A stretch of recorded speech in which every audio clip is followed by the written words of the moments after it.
You're 60, Margaret, not 20. Dreams have an expiration date, my daughter-in-law said, and the table went quiet like she had just stated a fact no one needed to question. I remember the way her laugh came right after, light and careless, like it didn't cost her anything to say it, like it didn't land on me at all. But it did. It settled somewhere deep in my chest, heavy and familiar. I didn't argue. I didn't defend myself.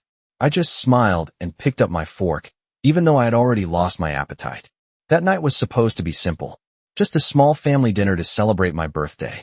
60 years old. I had spent the afternoon cooking, setting the table with the good plates I only used for special occasions, the ones with the thin blue rim my husband used to love. The candles were lit. The roast was warm. Everything looked the way I always imagined family should look, together, comfortable, whole. But somewhere between the first glass of wine and dessert, I made the mistake of saying it out loud. I've been thinking about going back to school, I said, keeping my voice steady, almost casual, as if it were just another topic like the weather or grocery prices. My son didn't look at me. He reached for his drink instead. Ashley leaned back in her chair, eyes narrowing just slightly, the way she always did when she was deciding how seriously to take something. School, she repeated, and there was something in her tone that made the word feel smaller than it was.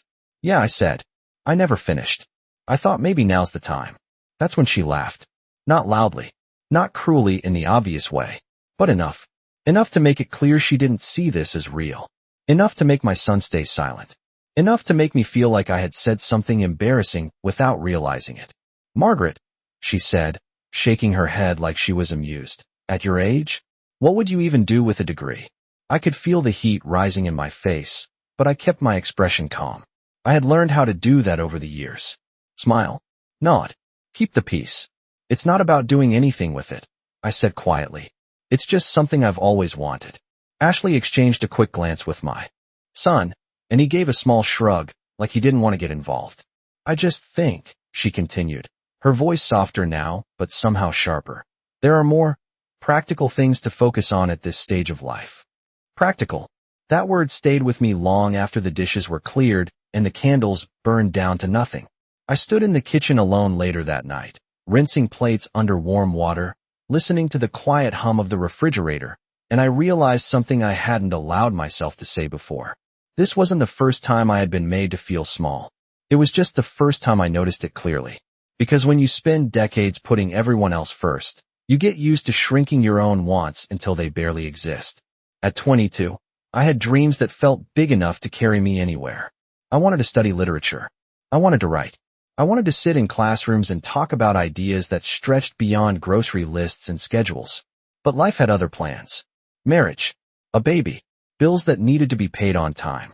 Dreams became something you fold up carefully and put away, telling yourself you'll come back to them later. Later turned into years. Years turned into decades. And somewhere along the way, I stopped asking if later would ever come. Until that night.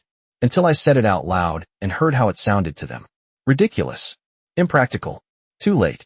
I dried my hands on a towel and looked around the kitchen I had spent most of my life in. Every cabinet, every drawer, every familiar corner held pieces of the woman I had been for everyone else. Reliable. Supportive. Quiet. But standing there, with the house finally still, I felt something shift. Not loudly. Not dramatically. Just enough to notice. Just enough to know that the laughter at the dinner table hadn't ended anything. It had started something. And for the first time in a long time, I didn't feel embarrassed. I felt awake. I woke up earlier than usual the next morning, before the sun had fully risen, before the house across the street turned on their porch light, before the world felt busy again. And for a moment, I just lay there staring at the ceiling, replaying the sound of Ashley's laugh in my head like it was something.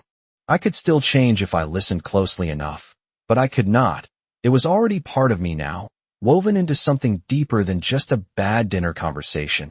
And when I finally sat up, the silence around me felt different, not empty the way it had after my husband passed, but clear, like a room after someone opens a window and lets fresh air in. And I realized I did not feel the need to justify anything to anyone anymore, not even to myself. So I got out of bed, made my coffee the same way I had every morning for years, 2 scoops, a splash of cream, no sugar, and sat at the kitchen table with my laptop.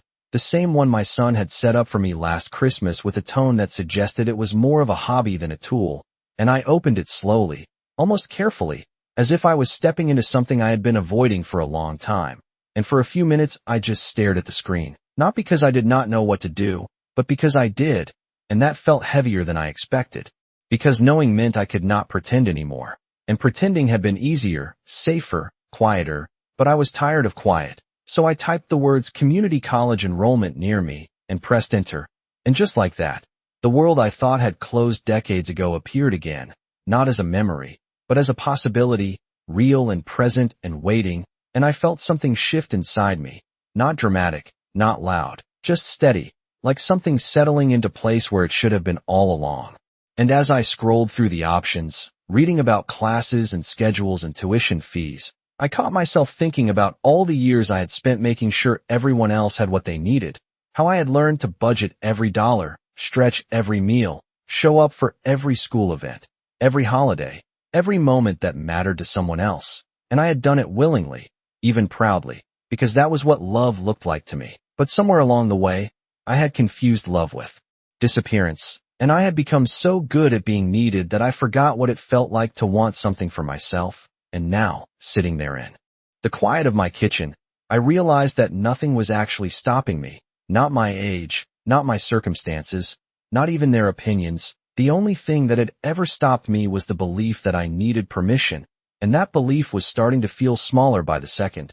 So I clicked on the enrollment page, my hands steady in a way they had not been the night before, and I began filling out the form: name, date of birth, address, each line simple, ordinary, but carrying a weight that felt anything but ordinary. And when I reached the section that asked about my intended field of study, I paused, not because I did not know the answer, but because it had been so long since I had allowed myself to say it, even silently, and I could almost hear my younger self, the one who used to sit in classrooms and imagine a different kind of life, the one who believed that words mattered, that stories mattered, that her voice mattered. And for a brief moment, I wondered what she would think if she could see me now, 60 years old, sitting at a kitchen table, finally choosing something she had asked for so long ago.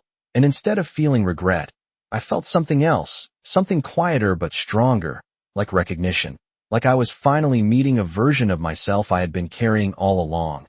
And I typed the word literature into the box, slowly, deliberately, letting each letter settle, and when I finished, I did not second-guess it. I did not look over my shoulder. I did not imagine Ashley's voice interrupting or my son's silence filling the space. I just moved on to the next section, because for the first time, their reactions did not feel like obstacles. They felt like background noise, something distant and fading. And when I finally reached the end of the application, there was a single button waiting for me, small and unremarkable, labeled Submit, and I stared at it for a moment, not out of fear, but out of understanding. Because I knew this was not just a form, not just a class, not just a decision made on a quiet morning. It was a line, one that separated who I had been from who I was about to become, and without overthinking it, without rehearsing any justification or explanation, I clicked it, and the screen refreshed with a simple confirmation message. Nothing dramatic, nothing life-changing on the surface, just a few words telling me I was enrolled. And yet as I sat there, coffee growing cold beside me, I realized something that made me smile, not the polite smile I had worn at dinner, not the careful one that kept things from escalating, but a real one, quiet and steady. Because for the first time in years, I had done something without asking if anyone else approved, and that felt like more than enough. The email arrived 3 days later, quietly, without ceremony, tucked between a grocery store promotion and a reminder about my electricity bill. And for a moment, I almost missed it. Almost let it sit there unread like so many other things I had learned to ignore. But something made me click on it, something small but persistent, and when I opened it, the words were simple, almost disappointingly so. Welcome to fall semester, followed by a student identification number and a schedule that listed 2 classes, Introduction to Literature on Mondays and Wednesdays at 9 o'clock in the morning and Writing Composition on Fridays at 11 o'clock, and I read it twice, then a third time. Not because I did not understand it, but because I did, and understanding it meant accepting that this was real now, that I had stepped into something I could not quietly step back out of without noticing. And I sat there for a while with the laptop open, my hands resting in my lap, feeling the weight of that realization settle into something steadier, something that did not feel like fear anymore, but something close to it, something that asked me if I was really going to follow through this time. And I answered it the only way I knew how, by printing the schedule, by placing it carefully on the refrigerator door with a magnet shaped like a small sunflower, by letting it exist in my daily space where I could not pretend it was just an idea. And over the next few days, I began to prepare in ways that felt both unfamiliar and strangely natural. I drove to the store and bought a notebook, not the cheapest one, not the plain kind I used for grocery lists, but one with a sturdy cover and thick pages that would not tear easily. I picked up a set of pens that wrote smoothly, and when I brought them home, I set them on the kitchen table and just looked at them for a moment, as if they were objects from a different life that had somehow found their way back to me. And I noticed something then, something I had not expected. I felt nervous, not the quiet kind of discomfort I had grown used to over the years, but a sharper kind, one that made my hands a little unsteady when I thought about walking into a classroom full of people who might be younger than my son, people who might look at me the way Ashley had, with that same mixture of amusement and dismissal. And for a brief moment, I considered what it would feel like to stop, to quietly decide that maybe she was right, that maybe there were more practical things to focus on, that maybe I had waited too long. But the thought did not stay long. It passed through me the way a familiar voice does when you finally recognize it for what it is, not truth, just repetition, something you have heard enough times that it starts to sound convincing.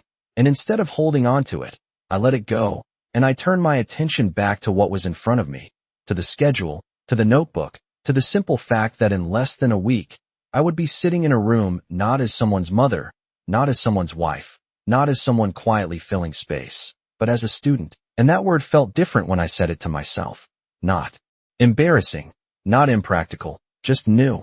And as the days moved closer to that first class, I found myself noticing small changes in how I carried myself. I stood a little straighter when I walked into the grocery store. I spoke a little more clearly when I ordered my coffee. I even caught my reflection in the window of my car one afternoon and saw something I had not seen in a long time. Not youth, not confidence exactly, but intention, like I was finally moving towards something instead of simply maintaining what already existed. And when Sunday came and my son called to ask if I would be coming over for dinner, his voice, casual, familiar, I hesitated for just a second before answering. Not because I did not know what to say, but because I did, and I realized that for the first time, my answer was not going to be shaped around what they expected. I cannot make it this week, I said, keeping my tone calm, steady. I have something to prepare for. There was a pause on the other end, a small one, but noticeable. And when he finally responded, there was a hint of surprise in his voice. Oh, okay, everything. All right? And I almost smiled, not because of the question, but because of how unfamiliar it sounded, like he was hearing me differently without quite understanding why. Yes, I said, simply. Everything is just fine. And when I hung up, I did not feel guilty. I did not feel like I needed to explain or justify or soften the edges of my decision. I just walked back into the kitchen, glanced at the schedule on the refrigerator, and felt something settle even deeper into place, something quiet, but undeniable, like I had already begun becoming someone they did not quite recognize yet. And for once, that did not make me uneasy. It made me ready. The morning of my first class arrived without any announcement, no special feeling in the air, no dramatic sense that something important was about to happen, just the quiet hum of an ordinary day. And for a moment that almost made it easier to ignore, easier to stay in bed and tell myself I could start next week, that no one would notice if I waited a little longer. But I had already spent too many years telling myself there would always be more time, and I knew exactly where that thinking led. So I got up, slower than I used to but steady, and stood in front of my closet longer than necessary, not because I did not have anything to wear, but because I wanted to choose something that felt like me. Not the version of me that blended into the background at family dinners, not the version that stayed quiet to keep things smooth, but something simple and intentional, something that said I was showing up for a reason. And I settled on a soft blue sweater and a pair of dark slacks. Nothing remarkable, but it felt right. And when I looked at myself in the mirror, I did not see someone trying to look younger or fit in. I saw someone who had decided to be there. And that was enough. The drive to the campus took about 20 minutes. The same roads I had driven for years, but they felt different now, like they were leading somewhere instead of just looping through routines I knew by heart. And when I pulled into the parking lot, I sat in the car for a moment with the engine still running, watching students walk across the sidewalk in small groups, backpacks slung over their shoulders, talking and laughing in a way that felt effortless, and I wondered briefly if I looked out of place before I even stepped out of the car, if someone would see me and think I had taken a wrong turn. But then I turned off the engine, picked up my notebook, and stepped out anyway, because I had already made the decision, and everything after that was just following through. The campus was larger than I expected, buildings spaced out with wide paths and patches of grass where students sat with their laptops, and I followed the map on my phone carefully, not rushing, not pretending I knew exactly where I was going, just moving forward one step at a time. And when I reached the classroom door, I paused, my hand resting lightly on the handle, not out of fear exactly, but out of awareness, because I understood what this moment represented, not just a class, but a choice I had finally honored, and I opened the door and walked in. The room was already half full, students scattered across the desks, some typing on laptops, others flipping through textbooks, and for a second, the noise of quiet conversation seemed to fade as I took it all in. But no one stopped what they were doing, no one pointed or stared, and that surprised me more than anything. I found an empty seat near the middle of the room and sat down, placing my notebook on the desk in front of me, my hands resting on either side of it, as if grounding myself in something real. And as I looked around, I noticed that while most of the students were younger, there were a few who were not. A man with graying hair, sitting 2 rows ahead, a woman to my left who looked to be in her 40s. And suddenly the room felt less like a place I did not belong and more like a place where different lives had simply arrived at the same point for different reasons. And when the professor walked in, carrying a stack of papers and greeting the class with an easy confidence, I felt the last bit of hesitation begin to fade. Because this was not about proving anything to anyone outside this room. It was about being present inside it. The lecture began with introductions, simple, one by one, each person sharing their name and something about why they chose the class. And as it moved closer to me, I felt that familiar tension rise again. The question of how I would explain myself, whether I needed to justify being there. But when it was my turn, I did not overthink it.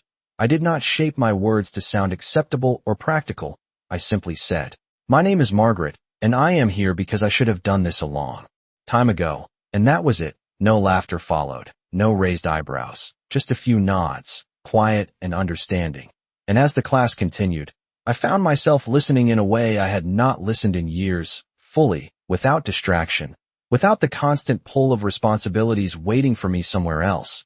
And for the first time in a very long time, I was not thinking about what I needed to do next for someone else. I was thinking about what I was learning, what I was noticing, what I was beginning to understand again. And when the class ended and students started gathering their things, I remained seated for a moment, not because I was unsure of what to do, but because I wanted to hold on to the feeling just a little longer, the quiet realization that I had walked into a space I once believed was closed to me and found it open, unchanged, waiting. And as I stood up and picked up my notebook, I did not feel like I had stepped into something new. I felt like I had stepped back into something that had always been mine. I had just finally decided to return. By the time I walked back to my car, the air felt different against my skin, not because the weather had changed, but because I had. And I sat behind the steering wheel for a moment, my notebook resting on the passenger seat, the pages still blank except for the date I had written carefully at the top. And I realized that for once, I was not rushing to the next obligation, not checking the time to see who might be waiting for me, not mentally listing the errands I needed to complete before the day was over. I was simply sitting there, letting the experience settle. And there was a quiet kind of satisfaction in that, not loud or overwhelming, just steady, like something that had been missing had quietly returned without asking for attention. And as I started the engine and drove home, I found myself replaying small moments from the class, the way the professor spoke about stories as if they mattered, the way the students listened without judgment, the way no one questioned why I was there. And it occurred to me that the voice I had heard so clearly at that dinner table, the one that had laughed, the one that had called this impractical, had not followed me into that room. It had stayed behind. And for the first time, I understood that it only had power in places where I allowed it to exist, and when I pulled into my driveway, I felt lighter than I had in years, not because my life had suddenly become easier, but because something inside me had shifted its weight. And as I stepped inside the house, the familiar quiet greeted me again, but it no longer felt like emptiness. It felt like space I could finally fill with something that belonged to me. I set my keys down on the counter, placed my notebook on the table, and poured myself a glass of water, moving through the kitchen with a sense of calm that felt new and yet completely natural. And just as I was about to sit down, my phone buzzed on the counter, the sound sharp enough to pull me out of that moment. And when I glanced at the screen, I saw Ashley's name, and for a brief second, I hesitated, not out of fear, but out of awareness, because I knew that whatever waited on the other end of that call belonged to a version of my life that no longer fit as comfortably as it once had. But I answered anyway, keeping my voice even. Hello. There was a pause, and then her voice, light, but edged with something I recognized. Margaret, we missed you at dinner yesterday, she said, the words polite, but carrying a subtle weight, as if they were meant to remind me of something I had overlooked. I had something important to do, I replied, not offering more than that. And there was another pause, slightly longer this time. Your son mentioned you said you were busy preparing for something, she continued, and I could almost picture the expression on her face, the slight tilt of her head, the curiosity that was never just curiosity. I started classes this week, I said, simply, letting the statement stand on its own without explanation.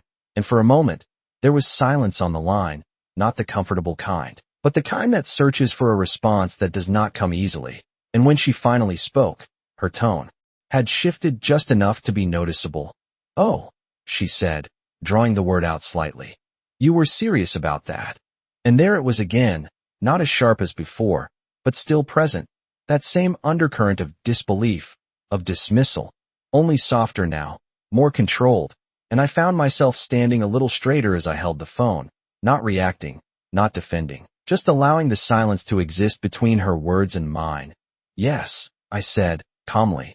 I was, and for the first time, I did not feel the need to fill the space after that. I did not rush to make it sound reasonable or acceptable. I simply let it be what it was, and she cleared her throat lightly, as if adjusting her tone.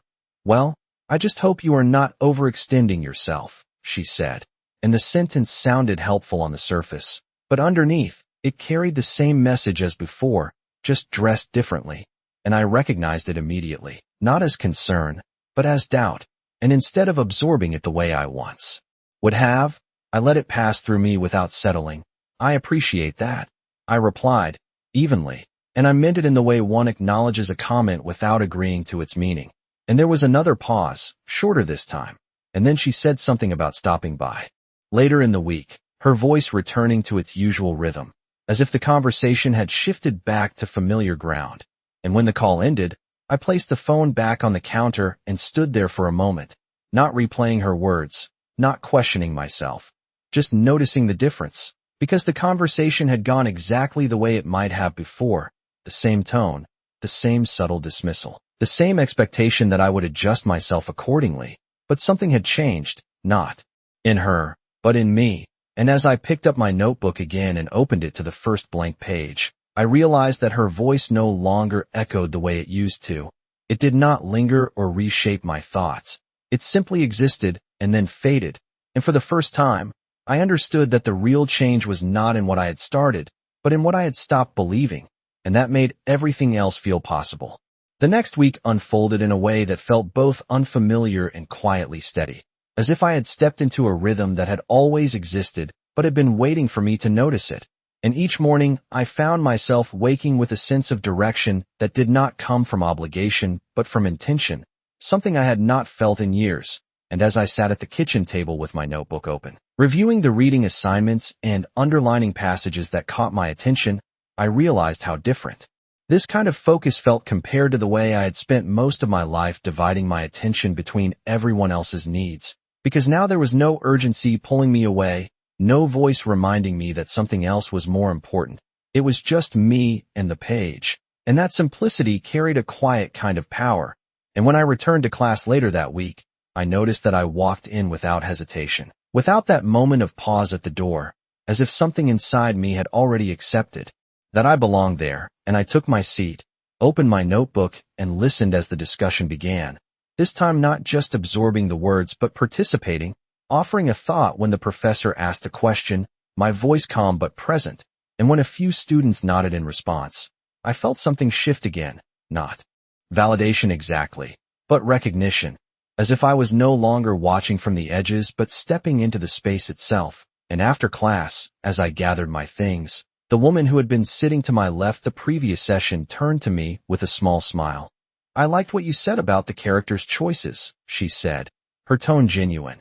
And for a moment I was caught off guard, not by the compliment itself, but by how easily it was given, without hesitation, without that layer of judgment I had come to expect. "Thank you," I replied, and we spoke for a few minutes about the reading. Simple conversation, nothing extraordinary, but it stayed with me longer than I expected, because it reminded me that the world outside of my family had never placed the same limitations on me that I had quietly accepted within it, and that realization lingered as I drove home, settling into something deeper with each passing mile. And later that afternoon, as I sat at the kitchen table working on my first short writing assignment, I found myself fully engaged in a way that made time feel different, the hours passing without the usual awareness of what else I should be doing. And when I finally looked up, the light outside had shifted, the sun lower in the sky, and I felt a sense of satisfaction that had nothing to do with approval from anyone else. It came from the simple act of doing something that mattered to me. And just as I was finishing the last sentence, I heard the front door open, followed by the familiar sound of footsteps, and a moment later Ashley's voice called out from the entryway, "Margaret, it is me," her tone light, almost cheerful, and I closed my notebook gently before standing up, not rushing, not adjusting myself the way I once would have, just moving at my own pace as I walked into the living room, where she stood looking around with that same careful expression, taking in details without seeming to. "I was in the neighborhood and thought I would stop by," she said, smoothing a strand of hair behind her ear, and I nodded, offering a polite smile. "That is nice of you," I replied, and for a moment we stood there, the space between us filled with something unspoken, something that had shifted, but not yet settled. And then her eyes moved to the kitchen table, to the open laptop, the notebook, the pen resting across the page, and I saw the recognition flicker across her face, quick but unmistakable. "You are really doing this," she said, not quite a question, more like a realization spoken out loud, and I met her gaze without hesitation. "Yes," I said simply, and there was a brief pause, her expression adjusting, recalibrating in a way that felt almost subtle enough to miss, but I saw it, the way she was trying to place this version of me into a framework that had always been predictable before, and for once, it did not quite fit. "Well," she said after a moment, her tone shifting again, softer, more measured, "I suppose it is good to stay busy." And I almost smiled, not because of what she said, but because of how little it mattered now. The words that once would have lingered, would have shaped how I saw myself, now passed through me without leaving a mark, and instead of responding with explanation or reassurance, I simply nodded, allowing the conversation to move forward without giving it more weight than it deserved. And as we sat down and talked about ordinary things, the weather, her plans for the weekend, small details that filled the space without touching anything real, I noticed something clearly for the first time. The dynamic had not changed on the surface. She still spoke the same way, still carried that subtle sense of control, but beneath it, something was different, because I was no longer adjusting myself to match it. I was simply present, steady, unchanged by it. And when she eventually stood to leave, offering a brief smile and a casual goodbye, I walked her to the door and watched as she stepped outside, her expression thoughtful in a way I had not seen before. And when the door closed behind her, the house fell quiet again, but it was not the same quiet as before. It was fuller, grounded, and as I returned to the kitchen table and opened my notebook, I did not feel like I was returning to something separate from my life. I felt like I was continuing it, on my own terms, without needing permission, without waiting for approval, and that quiet certainty settled into me in a way that felt lasting, like something that would not be easily undone. The first assignment was due at the end of the week, a short essay about a character's internal conflict. Nothing complicated on the surface, but as I sat at the kitchen table reading the prompt again, I realized how unfamiliar it felt to write about something that required me to think instead of simply complete, and I held the pen in my hand for a moment longer than necessary, not because I did not know where to begin, but because I did, and that awareness carried a quiet weight, because the moment I started writing, I would have to trust my own voice, something I had not done in years, and for a brief second, I thought about keeping it simple, writing what I believed would be expected, something safe and structured, something that would not invite attention. But the thought faded as quickly as it came, because I had not come this far to repeat the same patterns that had kept me small. So instead I began with a sentence that felt honest, not polished, not perfect, just real, and as the words moved from thought to page, I felt something shift again, not dramatically, not in a way that announced itself, but steadily, like a door opening that I had forgotten was there.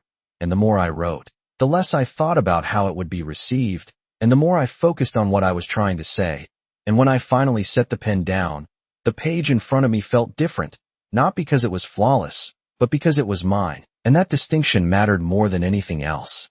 And later that day, as I typed the final version into my laptop, reading each sentence carefully, adjusting small details, I noticed that I was not second-guessing every word the way I once would have. I was refining, not apologizing, and that difference settled into me in a way that felt both new and familiar at the same time.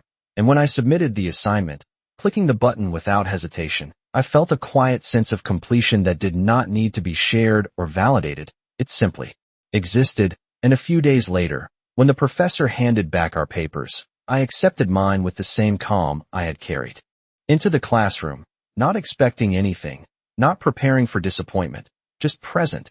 And when I looked down at the page and saw the handwritten note at the top, I paused, not because of the grade, which was higher than I had anticipated, but because of the words beneath it. You have a strong, clear voice. Do not hold back. And I read that line twice, then a third time, letting it settle, because it did not feel like praise. It felt like recognition, the kind that does not exaggerate or flatter, but simply acknowledges what is already there. And for a moment I sat there holding the paper, aware of how different this moment felt compared to the ones I had known before, because there was no one else in this experience shaping how I should feel about it, no one diminishing it or reframing it into something smaller. It belonged entirely to me, and as I gathered my things and stepped out of the classroom, the air outside felt sharper, clearer, and I found myself walking a little slower, not out of hesitation, but because I was paying attention to the way the campus looked in the afternoon light, to the quiet conversations happening around me, to the simple fact that I was part of it, not as an observer, but as someone who had chosen to be there. And when I returned home and placed the graded paper on the kitchen table, I did not rush to put it away. I let it sit there in plain view, not as a display, but as a reminder, something tangible that reflected a shift I could now see. And later that evening, when my son called, his voice casual as always, asking about my day, I answered without editing, without softening. I got my first paper back, I said, and there was a small pause before he responded. Oh, that is good. How did it go? And I could hear the uncertainty in his tone, the unfamiliarity of this version of me that did not fit into the patterns he was used to. It went well, I replied, simply, and I did not elaborate. I did not fill the silence that followed, because I no longer felt the need to make my experiences easier for someone else to understand. And as the conversation moved on to other topics, I noticed something clearly. The distance that had once felt uncomfortable now felt like space that allowed me to exist without being defined by their expectations. And when the call ended, I looked at the paper again, at the words written across the top, and I understood something in a way I had not before, that the most significant change was not the class, not the assignment, not even the recognition. It was the quiet realization that I no longer needed to shrink my voice to make others comfortable. And that realization settled into me with a calm certainty that felt like it would stay. The shift did not happen all at once. It was not something anyone announced or acknowledged directly, but I could see it in the small changes, the pauses that lasted just a little longer, the way conversations adjusted around me, as if people were trying to understand something they had not expected to change. And it became most noticeable a few weeks later when I agreed to join them for dinner again, not out of obligation, Not because I felt I needed to show up, but because I chose to, and that difference stayed with me as I drove to their house. The same route I had taken countless times before, but this time I was not preparing myself to fit into a role. I was simply arriving as I was. And when I walked through the front door, the familiar smells and sounds greeted me. The clatter of dishes in the kitchen, the low hum of conversation. But something felt slightly out of alignment. Not wrong, just different. And Ashley was the first to notice me, her expression brightening quickly. A practiced warmth that settled into place just a little too smoothly. "Margaret, you made it," she said, stepping forward with a light embrace. And I returned it politely, aware of the subtle shift in her tone. It was not dismissive the way it had been before, but it was not entirely comfortable either. It carried a kind of carefulness, as if she was measuring her words more closely than usual, and my son followed, offering a smile that lingered a moment longer than it used to. "It is good to see you, Mom," he said, and I nodded, taking in the small difference in how he looked at me, not with distance, not with indifference, but with something closer to curiosity. And as we sat down at the table, I noticed how the conversation unfolded. Familiar topics at first: work, weather, small updates that filled the space without requiring much attention. But then, gradually, the focus shifted, not dramatically, just enough to be noticeable. "So, how are your classes going?" my son asked, his tone casual, but his eyes watching more closely. And for a moment, I simply met his gaze before answering. "They are going well," I said, not elaborating, not offering details unless they were asked for. And there was a pause, brief but present, as if he had expected more, and Ashley leaned slightly forward, her interest sharper now. "What are you studying again?" she asked, her voice light, but more attentive than before. "Literature," I replied, and I saw something flicker across her face. Not quite disbelief this time, something more measured, something that suggested she was reassessing rather than dismissing. "That sounds interesting," she said, and the word hung there, different from the laughter that had filled the same space weeks earlier, and I nodded, not reacting to the shift, not acknowledging it beyond what was necessary, because I understood now that the change they were noticing did not require explanation. It required consistency. And as the evening continued, I spoke when I had something to say. I listened when I did not. I did not adjust my tone to make it easier for them to follow. I simply existed within the conversation, and I noticed how that changed the way they responded. My son asked more questions than he used to, not intrusive, just present, and Ashley, while still composed, seemed less certain of where to place me in the structure she had grown comfortable with. And there was a moment, small but clear, when she made a comment about how busy her week had been, how exhausting it was to manage everything. And she looked at me as if expecting agreement, as if expecting me to respond in the familiar way, to validate, to soften, to align with her perspective. But instead I simply nodded and said, "That sounds like a full week," and nothing more. And the conversation moved on, but I could feel the difference in that moment, the absence of the response she had expected, and the way it left a small gap that she did not immediately fill. And it was in that space that I realized something fully, something I had only begun to understand before, that the dynamics I had lived within for years had depended not just on what they said or did, but on how I responded, how I adjusted, how I shaped myself to fit. And now that I was no longer doing that, the structure itself was shifting, not collapsing, not breaking, but changing in ways that made it less predictable. And as dinner came to an end and we stood up from the table, I felt no tension, no need to evaluate how the evening had gone, no quiet replay of conversations to determine if I had said the right things. I simply felt steady. And when I put on my coat and prepared to leave, Ashley walked me to the door, her expression thoughtful, her tone softer than usual. "It is good to see you doing well," she said, and I met her eyes for a moment before responding. "I am," and I meant it, not as a statement meant to reassure her, but as a simple truth. And as I stepped outside and the door closed behind me, I realized that the most significant change was not how they were beginning to see me. It was how I no longer needed them to see me any differently at all. The weeks passed quietly, not in a way that felt empty, but in a way that felt full of small, steady progress. And I found myself settling into a rhythm that no longer needed to be questioned. Mornings at the kitchen table with my coffee and assignments, afternoons on campus, evenings that belonged entirely to me.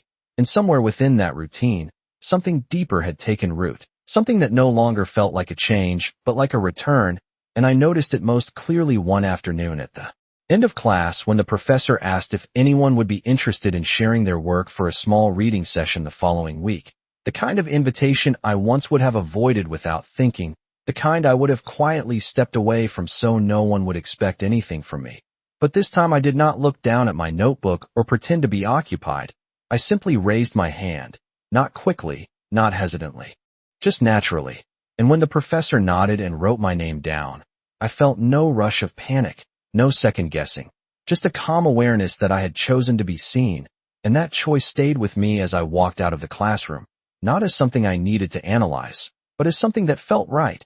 And later that evening, as I sat at the kitchen table reviewing the piece I had written, I read it differently than I would have before, not searching for flaws to correct before anyone else could notice them, but listening for what it was trying to say. And when I made changes, they came from clarity, not from fear. And when the night of the reading arrived, I stood at the front of a small room filled with classmates, my paper in my hands, aware of their presence but not defined by it. And as I began to read, my voice steady and clear, I realized that I was not trying to prove anything, not to them, not to myself. I was simply sharing something that belonged to me, and when I finished, there was a brief silence, followed by quiet applause, not loud or overwhelming, just genuine, and I nodded, returning to my seat with a sense of calm that felt deeper than confidence. It felt like alignment, like I was no longer divided between who I was and who I allowed myself to be. And later that night, as I sat alone at home, the house quiet around me, I thought back to that dinner table, to the laughter that had once made me question everything, and I realized how distant it felt now, not erased, not forgotten, but no longer central to my understanding of myself. It had become just one moment, not a definition, and I understood then that the change I had been waiting for all those years had never depended on time, or permission, or approval. It had depended on a single decision, the decision to stop measuring my life by what others believed I should be. And as I stood up from the table and turned off the kitchen light, I caught my reflection briefly in the darkened window, and for the first time in a long time, I did not see someone who had missed her chance. I saw someone who had finally taken it, and that felt enough, more than enough, because the saddest part had never been that someone else doubted me. It was that I had listened, and now, standing there in the quiet, I no longer did